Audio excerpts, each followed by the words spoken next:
Mercury Events. உங்க ஈவெண்ட்ஸை எங்களோட plan பண்ண இப்போவே ஸ்கிரீன்ல தெரியிற நம்பருக்கு கால் பண்ணுங்க.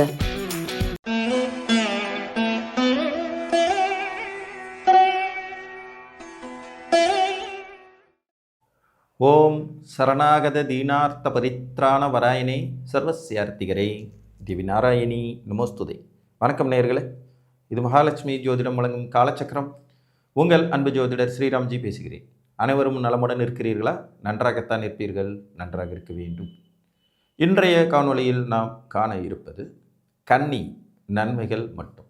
இதன் தலைப்புக்குள்ளே போகிறதுக்கு முன்னாடி நம்மளுடைய ஆன்லைன் வகுப்புகள் February 8 ஞாயிற்றுக்கிழமை முதல் தொடங்க இருக்கிறது. இது நம்மளுடைய உயர்நிலை ஜோதிட வகுப்புகள். 6 மாதம் கோர்ஸ் இருக்கும். சண்டே கிளாஸு ஜூம் மீட்டிங்கில். நம்மளுடைய 10th பேட்ச் இது. விருப்பம் உள்ளவங்க கீழ்கண்ட வாட்ஸ்அப் பண்ணில் தொடர்பு கொள்ளுங்கள். காலபுருஷனுடைய 6ஆம் வீடு கன்னி. புதனுடைய ஆட்சி, உச்ச, மூலத்திரிகோணம்ங்கிற 3 வலிமையும் வெளிப்படுத்தக்கூடிய வீடு. பொதுவாக 12 வீடுகள்லேயும் இந்த புதனுக்கு மட்டும் இருக்கக்கூடிய மிக விசேஷமான சிறப்பு நிலை இந்த கன்னி வீட்டில் இருந்தால் வெளிப்படும். இவர் ஒருத்தர் தான் ஒரே வீட்டில் 3 விதமான வலிமைகளையும் 10 டிகிரிக்கு ஒரு மாதிரி பெறக்கூடியவர். ஆட்சி வலுவும் பெறுவார், உச்ச வலுவும் பெறுவார், மூலத்திரிகோண வலுவும் பெறுவார். யாரையும் நேரடியாக பகைத்து கொள்ள விருப்பம் இல்லாத கிரகத்தில் புதன் ஒருத்தர். இருக்கிறதுலே ரொம்ப சின்ன கிரகம். சூரியனுக்கு மிக அருகாமையிலே இருக்கக்கூடியது. அதீதமான வேகமான செயல்பாடு கொண்ட கிரகம் புதன். எப்போவுமே அதிக வேகம் ஆபத்து இல்லைங்களா? ஸோ ஹை ஸ்பீட் அப்படிங்கிறது நமக்கு ஒரு த்ரில்லை கொடுக்கும், ஆனால் கில்லும், கொன்னுடும். அப்போ புதனுடைய அதீத வேகம் பல நிலைகளில் மற்றவர்களை விட முன்னேறி செல்வது போன்ற தோற்றத்தை உருவாக்கும். ஆனால் முடிவு என்னமோ பார்த்திங்கன்னா சோகமாக தான் இருக்கும்.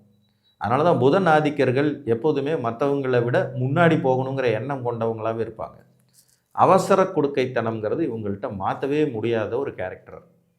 பட் இதில் கொஞ்சம் கன்னி வித்தியாசமாக இருக்கும். மிதுன லக்னத்தில் இருக்கக்கூடிய ஒரு தரிகெட்ட அவசரம் கன்னியில் கண்டிப்பாக இருக்காது.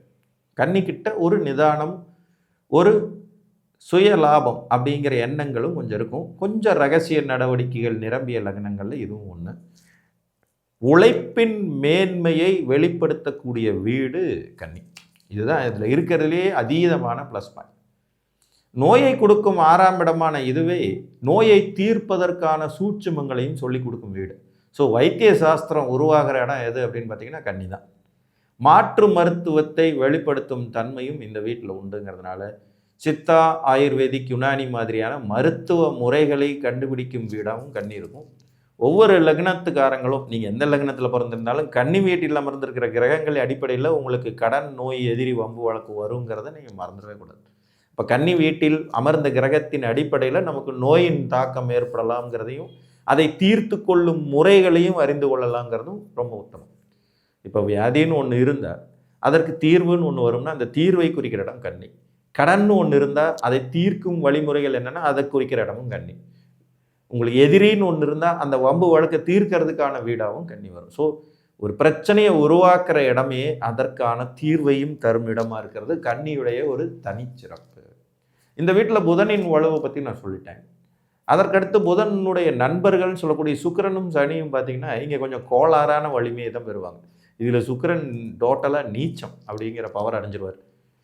அப்போ தன்னுடைய நண்பரின் வீட்டில் வலிமையை சுத்தமாக இழக்கக்கூடிய தன்மை சுக்கிரனுக்கு உண்டு. சனி பகவான் பார்த்திங்கன்னா ஒரு மாதிரி சமன் நட்பு அப்படிங்கிற நிலைமையில் தான் வருவார். ஏன்னா இவருடைய மூலத்திரிகோண வீட்டுக்கு இந்த வீடு 8ஆம் வீடாக வரும். சனி பகவானுடைய மூலத்திரிகோண வீடு கும்பம், அந்த வீட்டுக்கு 8ஆம் வீடு கன்னி. பரஸ்பரம் சஷ்டாஷ்டக வீடுகள் கொடுத்து கொள்ளும் தன்மை புதனுக்கும் சனிக்கும் உண்டுங்கனால இவங்களும் 50-50 சாய்ஸில் போயிடுவாங்க. சூரியன் இந்த வீட்டில் ரொம்ப நல்லா வேலை செய்யக்கூடியவர். ஸோ சூரியனுக்கு இதை நட்பு நிலைன்னு எடுத்துக்கலாம். சந்திரன் கூட மோசம் இல்லை, சந்திரன் இருக்கலாம், தவறு ஒன்றும் கிடையாது. பட் செவ்வாய் மட்டும் கன்னியில் உட்காரவே கூடாது. இருக்கிறதுலே மோசமான ஒரு வீடுனா செவ்வாய்க்கு தான் அதை பொருந்தும். நீச்ச சுக்கிரன் தரக்கூடிய கெடுபலன்களை விட அதிகமாக ஒருபடி தாண்டி செவ்வாய் இந்த வீட்டில் நெகட்டிவ் பலனை தருவார். கன்னி செவ்வாய் கடலும் மற்றும்னு சொல்லக்கூடிய சூட்சுமத்தின் அடிப்படையே இதுதான். ஸோ செவ்வாய் இந்த இடத்துல அமர்றதுங்கிறது சிறப்பான ஒரு யோகிதையை தரும் விதிகள் அல்ல. ராகு கேதுகள் இங்கே உட்காரலாங்க, ரொம்ப அருமையாக இருக்கும். இவங்க அதீதமான நன்மைகள் செய்யும் தகுதி கொண்டவங்களாக மாறக்கூடியது கன்னி வீட்டில் தான். கன்னி வீட்டில் ராகுவோ கேதுவோ பெரும் கெடுதல்களை செய்து விடுவதில்லை. நேச்சுரலாக இது காலபுருஷனுடைய 6ஆம் வீடு அப்படிங்கிறதுனால அந்த 3, 6, 10, 11 என்கின்ற உபஜயஸ்தானத்திற்கு அதிபதியாக புதன் வர்றதுனால காலபுருஷனுடைய 3ஆம் வீடு யாருது? புதனோடது. 6ஆம் வீடு யாருது? புதனோடது. 10ஆம் வீடு யாருது? சனியோடது. 11ஆம் வீடு யாருது? சனியோடது. இப்போ வெற்றிகளை தீர்மானிக்கும், உபஜயத்தை தீர்மானிக்கும் கிரகங்களாக யார் 2 பேர் வரா? புதனும் சனியும். புரிஞ்சிச்சுங்களா? ஸோ இந்த வீடுகள் 4லையும் சேர்த்து உச்ச வலிமை பெறக்கூடியவர் யார் அப்படின்னு பார்த்தீங்கன்னா செவ்வாய் ஒரு ஆள் தான். ஏன்னா மகரத்தில் செவ்வாய் 10ஆம் வீட்டில் உச்சம் பெறக்கூடியவர். அப்போ ஆட்டோமேட்டிக்காக புதன், சனி, செவ்வாய் இந்த மூவரும் தான் உபஜயம், அதாவது வெற்றிகளை தீர்மானிக்கும் சூட்சமுடையவர்கள். இதில் செவ்வாயும் சனியும் பாவக்கோள்கள், அவங்க வெற்றிகளை தீர்மானிக்கிறாங்கங்கிறதெல்லாம் ஒரு நேச்சுரலான விஷயம். ஆனால் அதே நேரத்தில் புதன் ஒரு சுபக்கோள் ஆயினும் அவர்தான் கூர்மையான அறிவுத்திறனை வெளிப்படுத்தும் தன்மை கொண்டவருங்கிறதுனால புதனின் வலிமையும் வெற்றியை தீர்மானிப்பதில் பெரும் பங்காற்றும். ஒருத்தன் கடும் உழைப்பாளியா அல்லது அதீத புத்திசாலியா, இதில் யார் வெற்றி அடைகிறாருன்னு கேட்டிங்கன்னா கண்ணை மூடிட்டு சொல்லிடலாம், அதீத புத்திசாலி தான் வெற்றி அடைவார். அப்போ அந்த அதீத புத்திசாலித்தனத்தை வெளிப்படுத்தும் இடமாக கன்னி விளங்கும். பூமி தத்துவ அடிப்படையில் இந்த வீடு மருத்துவமனைகளையும் மக்கள் வாழும் வசிப்பிடங்களையும் குறிக்கக்கூடியதுங்கிறதுனால ஆட்டோமேட்டிக்காக இதில் இருக்கக்கூடிய சுப வலிமையே அதுதான்.